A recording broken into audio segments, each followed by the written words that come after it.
Le mariage de misyar? Le mariage de misyar est-il nul, interdit et illicite, ou bien est-il permis? Tout d'abord, il faut savoir que le mariage de misyar, tel qu'il est répandu aujourd'hui dans de nombreux pays musulmans, prend plusieurs formes. Lorsqu'il est apparu pour la première fois, c'était un mariage réunissant toutes les conditions requises. Sauf que la femme renonçait à certains de ses droits, comme la pension alimentaire ou le droit de cohabitation. Mais aujourd'hui, il peut se faire sans tuteur. Il peut aussi se faire sans témoin et il peut être secret avec de nombreuses conditions, par exemple la renonciation au droit de cohabitation, à la pension alimentaire ou à certains droits en cas de décès de l'un des conjoints ou d'autres dispositions similaires. Dans cette vidéo, si Dieu le veut, j'expliquerai toutes les formes actuelles du mariage de misyar et j'indiquerai si elles sont permises ou non.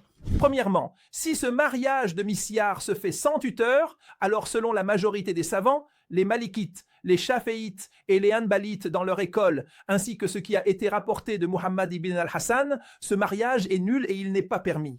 Il n'est pas permis à la femme de conclure elle-même le contrat de mariage, ni pour elle-même ni pour une autre, qu'elle soit vierge ou déjà mariée auparavant. Ceci est la première opinion. La deuxième opinion est celle d'Abu Hanifa, d'Afar ibn al-Hudayl et al-Hassan, et c'est l'avis apparent dans l'école hanafite, ainsi qu'un avis rapporté de l'imam Ahmad, qu'Allah lui fasse miséricorde. Et cette opinion, et Allah sait mieux, est la correcte. Il est permis à une femme adulte, saine d'esprit, en particulier si elle a déjà été mariée, de conclure elle-même son contrat de mariage. Ceci est permis. Et bien sûr, j'ai traité en détail toutes ces questions séparément. Mais dans cette séquence, j'essaie autant que possible de résumer les avis des savants à ce sujet. Le deuxième point concerne le mariage sans témoin ou en secret.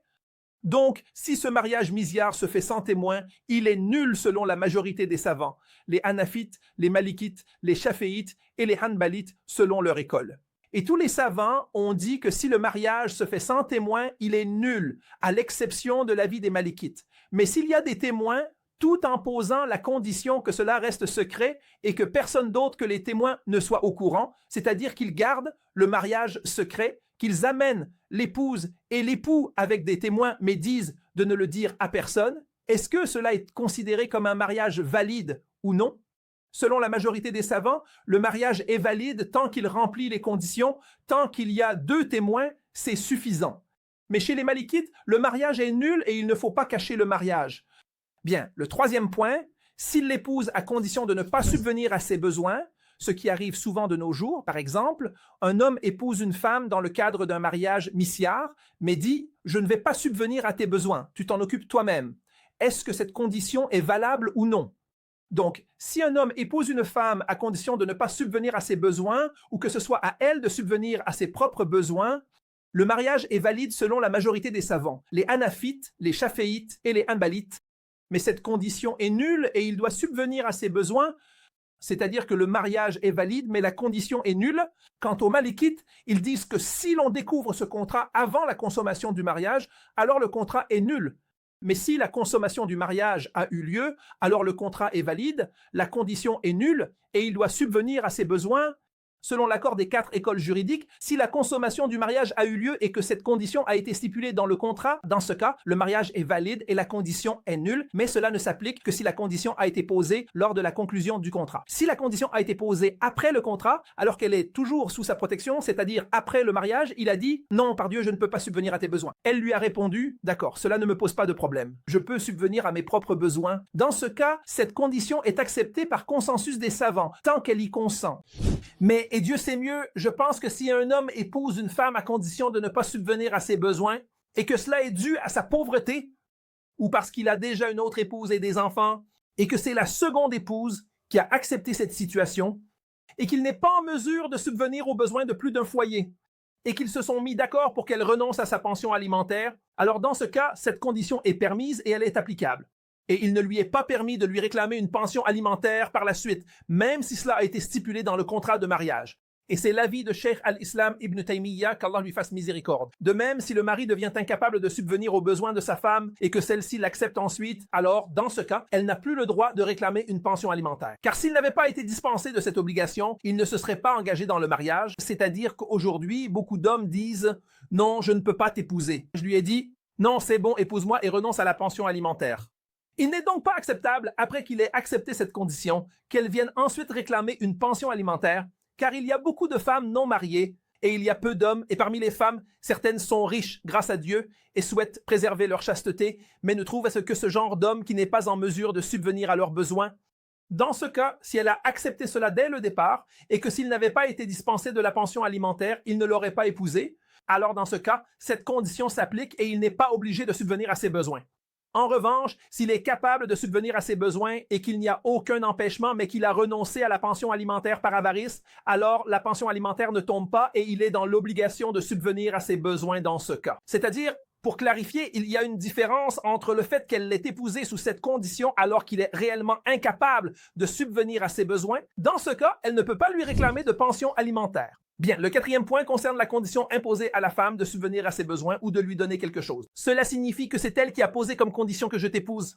Mais tu dois, par exemple, me donner 1000 chaque mois ou me verser une somme d'argent. C'est le même désaccord que précédemment. Selon la majorité des savants, le contrat est valide, mais la condition est nulle. Et selon l'école malékite, si l'on découvre cela avant la consommation du mariage, le contrat est annulé. Et si l'on s'en rend compte après la consommation du mariage, alors cette condition n'est pas appliquée. Et tout cela, mes frères, concerne le cas où la condition est incluse dans le contrat même. Mais si cela se produit après, c'est-à-dire après l'avoir épousée, il lui dit « J'aimerais que tu me donnes chaque mois, par exemple, une somme d'argent et qu'elle accepte, il n'y a aucun problème. » C'est-à-dire que les nobles comportements ne causent aucun tort, comme par exemple s'il l'épouse alors qu'elle a des enfants et qu'il subvient aux besoins de ses orphelins ou de ses enfants issus d'un précédent mariage. Tant que cela n'a pas été posé comme condition dans le contrat et qu'ils en sont convenus après le mariage, cela ne pose aucun problème. Bien, le cinquième point est qu'il pose comme condition qu'il ne lui consacre pas de nuitée ou ne passe chez elle que quelques jours précis, ou qu'il ne vienne la voir que le jour et non la nuit, et c'est la plupart des cas du mariage misyar, non? Il l'épouse ou pas. Je te donne un exemple. 1 heure par semaine et je te dis que ce sera en journée, pas la nuit. Pourquoi? Parce que sa première femme ne le sait même pas. Donc cela relève aussi de la divergence mentionnée précédemment. Selon la majorité des juristes, à savoir les Hanafites, les Shaféites et les Hanbalites, si un homme épouse une femme à condition de ne pas lui accorder de part d'équité par rapport à ses autres épouses, par exemple, qu'il ne la visite qu'une fois par semaine ou une fois par mois, ou qu'il ne vienne la voir que le jour et non la nuit comme c'est le cas actuellement, alors la condition est nulle mais le mariage reste valide. Et dans ce cas, il est tenu d'être équitable entre elle et ses autres épouses. Quant aux Malékites, ils disent que si l'on découvre cela avant la consommation du mariage, c'est-à-dire pendant le contrat et avant la consommation, alors dans ce cas, le mariage est nul. Mais s'il a consommé le mariage, alors on suit la règle générale du mariage et cette condition devient caduque. Et ceci, mes frères, concerne le cas où il l'a épousée et a posé cette condition pendant le contrat. Mais si cette condition a été posée après le contrat, alors qu'elle est déjà sous sa protection, il n'y a alors aucun inconvénient à cela et cela fait l'unanimité des 4 écoles juridiques. Mais ce que je pense, et Dieu sait mieux, c'est que si un homme épouse une femme à condition de ne pas lui accorder une part égale entre elle et ses autres épouses, comme nous l'avons mentionné, c'est-à-dire qu'il la visite certains jours et pas d'autres, et qu'il ne soit pas équitable avec elle concernant la nuitée, ou qu'il la visite pendant la journée mais pas la nuit, comme c'est souvent le cas aujourd'hui dans le mariage misyar, alors cela ne sort pas de 2 situations. La première situation est qu'il n'y ait aucune raison à cela, mais simplement qu'il préfère une femme à une autre. Cela n'est pas permis selon l'accord des 4 écoles juridiques, et la condition est nulle selon leur consensus à tous. Et le contrat reste valide selon la majorité des savants, car cette condition contredit l'essence même du contrat de mariage et annule le devoir qui leur incombe. Et cela, comme nous l'avons dit, si cela se produit au moment de la conclusion du contrat, mais si cela survient après, le mariage reste valide et elle a le droit de renoncer à la nuitée au profit du mari. Cela ne pose aucun problème selon l'accord des 4 écoles juridiques si cela se produit par la suite, c'est-à-dire par exemple qu'un homme est marié à 2 femmes et que l'une d'elles lui dit « C'est bon, va chez la seconde, je ne veux pas que tu viennes chez moi ou fais comme tu veux », cela ne pose aucun problème. La deuxième situation, c'est lorsqu'il y a une raison particulière, comme lorsqu'un homme épouse une seconde femme sans que la première ne le sache et qu'il ne peut pas l'en informer pour une raison quelconque, et c'est la seconde épouse qui a renoncé à son droit de nuitée dans le contrat, c'est-à-dire qu'elle lui a dit « D'accord, je t'épouse et tu es libre de venir me voir quand tu veux et tu t'es marié. » C'est-à-dire, tant que tu m'as épousé sur cette base, je suis d'accord. Tu peux venir me voir le jour, la nuit, 1 nuit par semaine, 1 nuit par mois, et sans cette condition, il ne l'aurait pas épousée. Il agit alors à cette condition et n'est pas obligé de la partager ou de passer la nuit avec elle.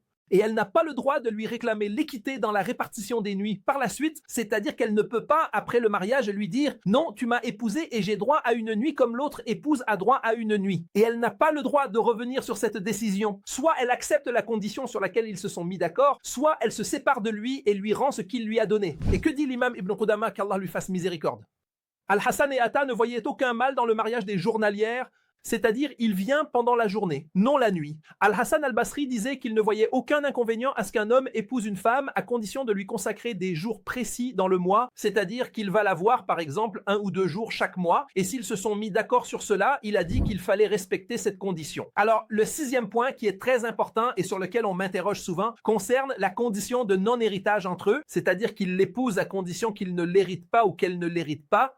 C'est-à-dire, par exemple, quelqu'un vient me voir et me dit « Je suis riche grâce à Dieu et je veux épouser une femme, mais j'ai peur que si je meurs, elle hérite d'une grande partie de ma fortune. Donc, je l'épouse à condition qu'elle n'hérite pas de moi et elle me dit qu'elle est d'accord. Je lui donnerai tout ce qu'il faut et c'est tout. » Ou bien une femme très riche, milliardaire, qui épouse un homme et se dit « Si je meurs, il prendra par exemple la moitié ou le quart de mon héritage, ce qui pose problème.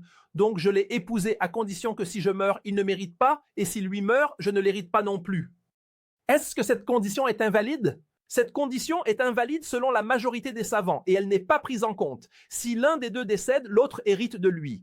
Le mariage reste valide selon la plupart des savants, à l'exception des chaféites, qui considèrent que le mariage est nul si cette condition est stipulée dans le contrat.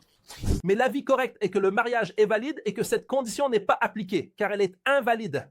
Voilà en résumé le jugement du mariage de Misyar sous toutes ses formes. Et bien sûr, j'en ai parlé en détail dans mon explication, c'est-à-dire dans l'encyclopédie du fiqh selon les 4 écoles. Mais ici, j'ai essayé autant que possible de résumer ce sujet. Et Allah, exalté soit-il, est le plus savant et le plus sage.